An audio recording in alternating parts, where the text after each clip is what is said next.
असेही भीमराव बीड जिल्ह्यातील आष्टी पाटोदा शिरूर विधानसभा मतदारसंघातील अद्वितीय समयी नेतृत्व म्हणजेच ॲडव्होकेट भीमरावजी आनंदराव धोंडे, ज्यांनी अहमदनगर येथे महाविद्यालयीन काळात कुस्ती खेळाच्या माध्यमातून खास प्रेमाच्या मित्राची प्रचंड साखळी निर्माण केली आणि त्याच मित्रांच्या जोरावर संघटन शक्तीमुळे महाविद्यालयात असताना संस्थापक तथा तत्कालीन खासदार 18वे पाटील यांच्या मुलांचा पराभव करत जनरल सेक्रेटरी या पदाची निवडणूक जिंकली, जेथे साहेबांच्या राजकारणाची यशस्वी आणि रुबाबदार सुरुवात झाली. पुढे शिक्षण सुरू असताना वयाच्या 21व्या वर्षी आष्टी विधानसभा मतदारसंघ अपक्ष निवडणूक लढवली, मात्र केवळ मित्राच्या मदतीने लढवलेल्या निवडणुकीत पराभव झाला आणि मग मात्र जोरदार तयारी करत पुढील 2च वर्षात पुन्हा निवडणूक जाहीर झाली आणि 1980 साली साहेबांना पहिल्यांदा विधानसभेत दाखल झाले. ते सलग 15 वर्षे आमदार राहिले. नंतर 20 वर्षे सत्तेपासून दूर असून देखील 2014 साली पुन्हा त्यांनी जोमाने विधानसभा निवडणुकीत विजयी झाले आणि महाराष्ट्रातील राजकीय इतिहासातील 20 वर्षांनी विधानसभेत पुनरागमन करणारे पहिले राजकीय व्यक्ती ठरले. 2014 ते 2019 या 5 वर्षाच्या मतदारसंघात निस्वार्थ भावनेने मोठ्या प्रमाणात विकास कामे देखील झाली.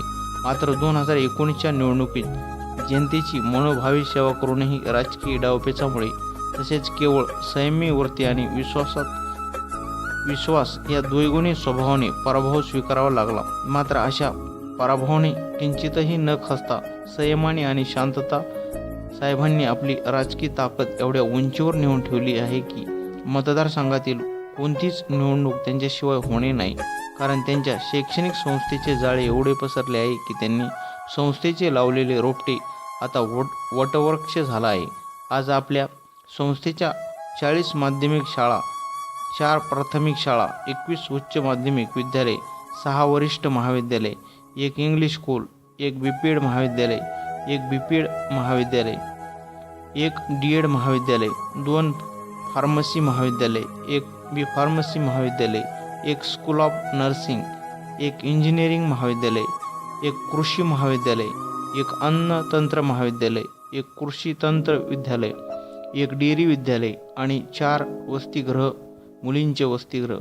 यासोबतच सहकार क्षेत्रात देखील त्यांनी अनेक संस्थांची स्थापना केली, जिथे आज मतदारसंघातील 80% विद्यार्थी शिक्षण घेत असून इतर राज्यातील व भागातील देखील विद्यार्थी इथे शिक्षण घेत आहेत.